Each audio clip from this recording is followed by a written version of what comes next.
আসসালামু আলাইকুম। নির্বাচনে বিডি নিউজে স্বাগতম। রয়েছে 30টি আসনে ভোট পুনর্গণনার আবেদন।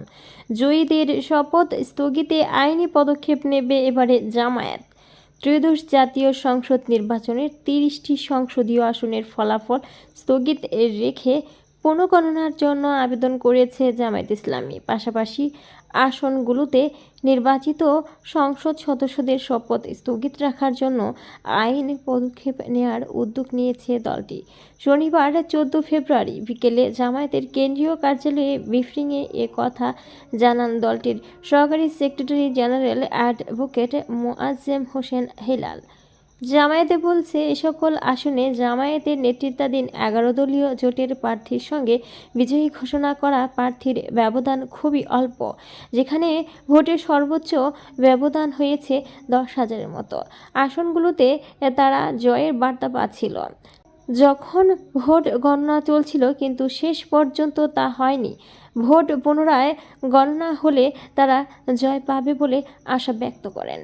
আসনগুলো হচ্ছে পঞ্চগড় 1, ঠাকুরগাঁও 2, দিনাজপুর 3, দিনাজপুর 5, লালমনিরহাট 1, লালমনিরহাট 2, গাইবান্ধা 4, বগুড়া 3, সিরাজগঞ্জ 1, যশোর 3, খুলনা 3, খুলনা 5, বরগুনা 1, বরগুনা 2, ঝালকাঠি 1, পিরোজপুর 2, ময়মনসিংহ রিকশা ময়মনসিংহ 4, ময়মনসিংহ 10, কিশোরগঞ্জ 3, ঢাকা 7, ঢাকা 8, ঢাকা 10, ঢাকা 13, রিকশা ঢাকা 17, গোপালগঞ্জ 2, ব্রাহ্মণবাড়িয়া 5, চাঁদপুর 4, চট্টগ্রাম 14 ও কক্সবাজার 4। ব্রিফিংয়ে জামায়াতের আরেক সেক্রেটারি জেনারেল এহসানুল মাহবুব জোবায়ের বলেন, নির্বাচন পরবর্তী বিভিন্ন জেলা উপজেলায় প্রতিপক্ষের আক্রমণের শিকার হচ্ছে জামায়াতের এজেন্ট সমর্থক ও নারীরা।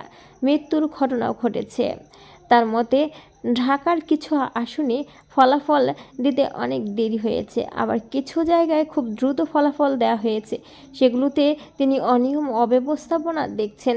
এহসান মাহবুব জোবায়ের তিনি অভিযোগ করেন, যারা সর্বোচ্চ আসন পেয়েছে তারা নেতাকর্মীদের সহিংসতা রুখতে কার্যকরী পদক্ষেপ নিচ্ছেন না। জামায়াত ইসলামী আশা করছিল ফ্যাসিবাদী আচরণ মুক্ত নতুন বাংলাদেশ হবে। এ ছিল, সুপ্রিয় বন্ধুরা, আমাদের নির্বাচন বিডি নিউজের সর্বশেষ আপডেট সংবাদ। আরও আপডেট পেতে অবশ্যই আপনারা আমাদের নির্বাচন বিডি নিউজ এই চ্যানেলটি সাবস্ক্রাইব করবেন আর বেল বাটনে ক্লিক করে সাথেই থাকবেন।